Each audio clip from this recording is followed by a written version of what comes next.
Hello everybody, it's Miss Webb here. I've got a story for you to read today with me. It's called Ready, Steady, Ghost. And I know there are a lot of children in reception that like spooky things.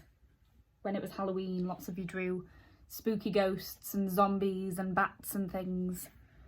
So I thought this might be quite a nice story to read. Ready, Steady, Ghost.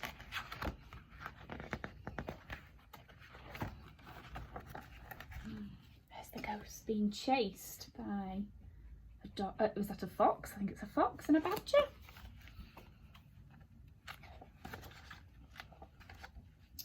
Midnight. It was time for Bertie to go haunting. Ready, steady, ghost. Bertie watched the big ghosts race off to woo and boo in great forests and tall castles. But Bertie wasn't a big ghost. He felt far too small to haunt somewhere huge. I think he's looking a bit nervous and a bit worried compared to these ghosts. Bertie crept further into the wood. It was darker than dark and lonelier than lonely. "I don't like it out here," he whimpered. "I need to find a homely house to haunt. A cosy house, a little house." Oh, he's not very happy, is he? It's very dark. You can see those yellow eyes. I wonder what animal they belong to. And it's a full moon. And I can see a nocturnal animal in the tree. An owl and a badger. Wolf! Oh, that was who those yellow eyes belonged to. Luckily, the gobble-me wolf didn't see Bertie amongst the leaves. It howled and it was gone. Scary. Something gleamed in the moonlight. "A path," said Bertie, hurrying towards it, "leading to a homely house." Then the path slithered and slid. You see it winding all around the trees. "Shiver me, shake me," said Bertie. "Not a path at all, but scales that belong to an enormous squeeze-me snake." Oh, it wasn't a path, it was a snake. He's a bit scared. Luckily, the squeeze-me snake didn't see Bertie in the moonlight. It hissed and it was gone. Very long snake, isn't it? A twist of smoke curled into the sky. "Chimney smoke," said Bertie, hurrying towards it. "From a cosy house." Then the twisty smoke was lit up by a flame.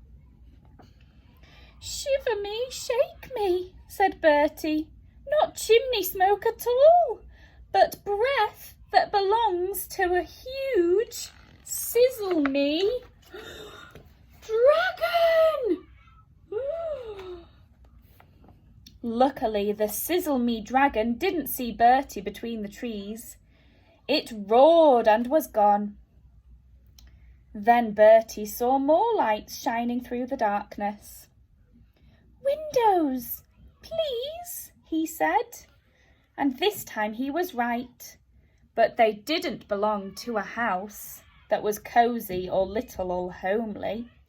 They belonged to a gigantic, freak-me castle. Wow, that's a very big castle, isn't it? Inside it was terribly tall and wide, but Bertie hid behind a small door to practice doing big ghost things. "Boo!" he said, jumping out as ghostly as he could. "Woof!" woofed a dog who was lolloping past. "Shiver me, shake me," said Bertie. "I'm supposed to be scaring him away, not asking him to." Not asking him to play chase. There he is, running up the spiral staircase. Bertie whiffled up the stairs. The dog bounded after him, coming closer and closer. Bertie shot through a tiny keyhole and into... You see the keyhole he's going into? The attic! Wow. The attic is at the top of the house. Some of you might have attics in your house. Shiver me, shake me, safe at last, said Bertie. Eek! Someone tiny squeaked. Who does that harum-scarum voice belong to? Just me, said Bertie. No need to be afraid. I'm only little. Then come on in, said the little king and queen. Our castle needs a ghost who fits, and you look terribly scary. That's their little doll's house castle in the attic. Perfect for Bertie. Do I? Asked Bertie, feeling like a proper ghost at last.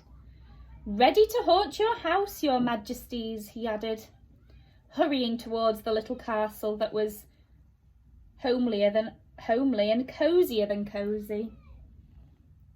Little king and queen there. So that very night, little Bertie shouted big ghost-like woos and boos. And to his delight, the tiny king and queen jumped every time. Harum, scarum, shiver and shake 'em. Bertie would never feel too small again. That's inside the doll's house castle. Looks lovely and cosy, doesn't it? Not scary, like a big scary haunted house. And there they were at the beginning of the picture. All of those autumn and nocturnal animals with the wind blowing in the woods. That's a nice story. So maybe if you wanted to draw a haunted castle with some ghosts in, that would be really lovely, and you can send them to me and Miss Atkinson. Okay, goodbye everybody. I will see you soon.